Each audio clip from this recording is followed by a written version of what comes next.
everybody. This is your marriage tip for the day. I'm Marcus. And I'm Letitia. And today's marriage tip is don't always point out their weaknesses. Right. Now, this doesn't mean that you ignore them and you enable anybody, but nobody wants somebody on them that's always harping on them about something that they already know is wrong. If anything, you want to point out, or if you're going to harp on anything, you want to harp on how you believe in their ability to change. And then when they do make changes, harp on that.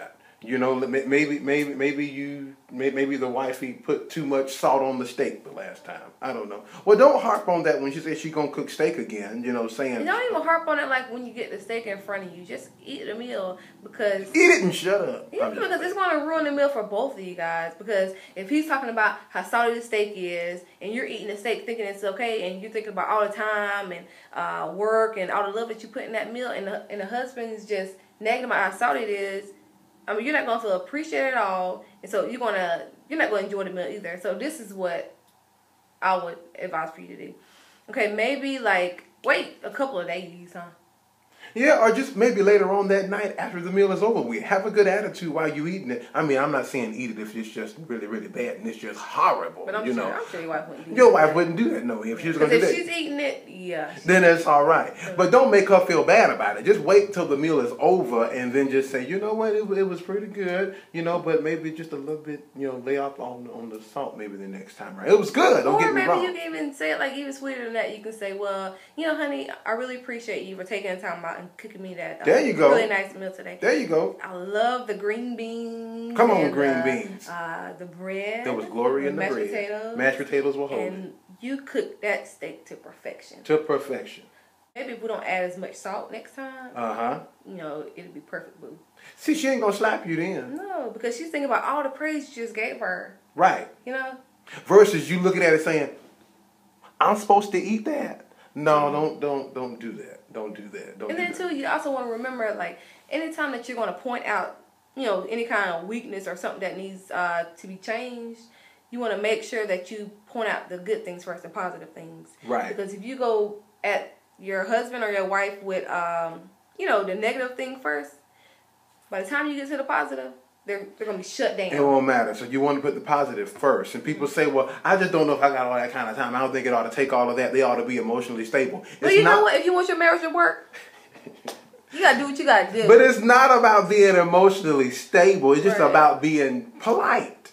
Yeah. Sometimes we just think anything goes. Loving a person that you vow to spend the rest of your life with. Right. And just what I was about to say. It shouldn't be hard to do. Right. It shouldn't be hard to do. Especially something as simple as steak. Right. Right. Well, let's look at it on another standpoint. Let's say, you told her, don't hang your bras on the doorknob.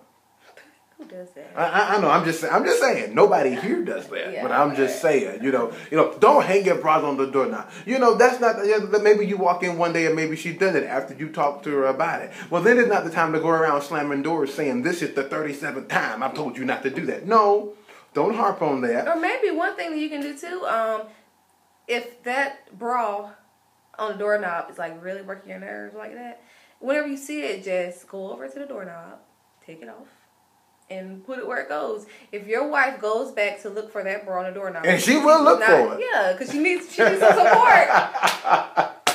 I hope it's not her only bra. Hope it ain't the only bra. If it is, but you got another bra. She's gonna go looking for it because she knows that she always leaves it there, and so she's going, honey, have you seen my bra? Oh yeah, babe, I put it up for you.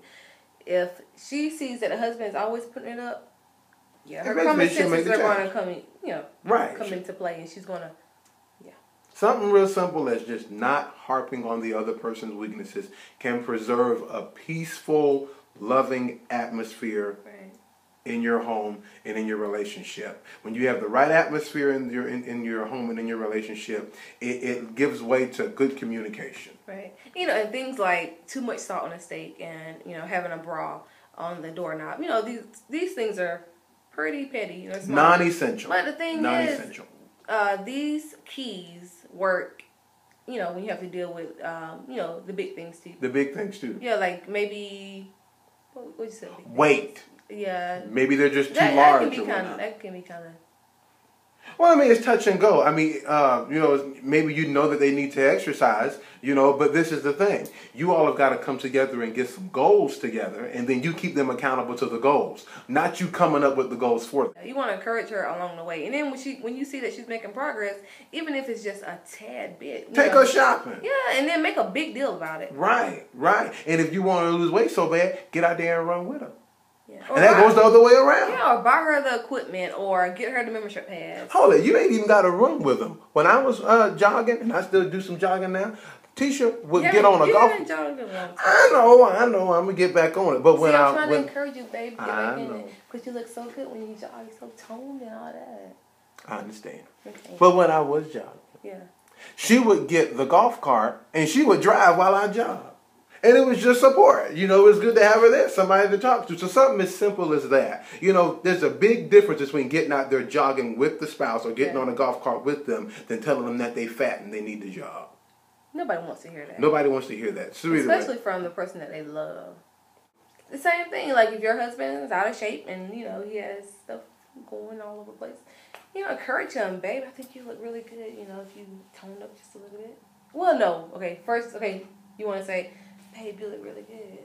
There you go. First tell them that they look good, that you love them the way they are. This shirt fits really good on you today, boo. But then encourage them to go like if and you jog. had like some muscles. There you go. Fit like, ooh, yeah. You'd have to go up a size, brother. Yeah. That's a long way. First, you want to stroke his ego. That goes for another lesson. We have to talk about stroking the ego in another lesson. Okay, maybe the next one. Yeah. But point being, don't harp on it. You be the encourager. Be the motivator. But don't be a part of the problem. Because they can readily see the problem. They see the bra on the door that they can and they'll need you to magnify the problem. Magnify the problem. Magnify their potential, not their weaknesses. Right. So connect with us on Facebook. I'm Marcus Tankard. This is Letitia Tankard. Follow us on YouTube. I got a channel. She got a channel. And then hook up with us on Instagram. She's posting pictures all the time, and so am I. We love you guys. Talk to you again soon.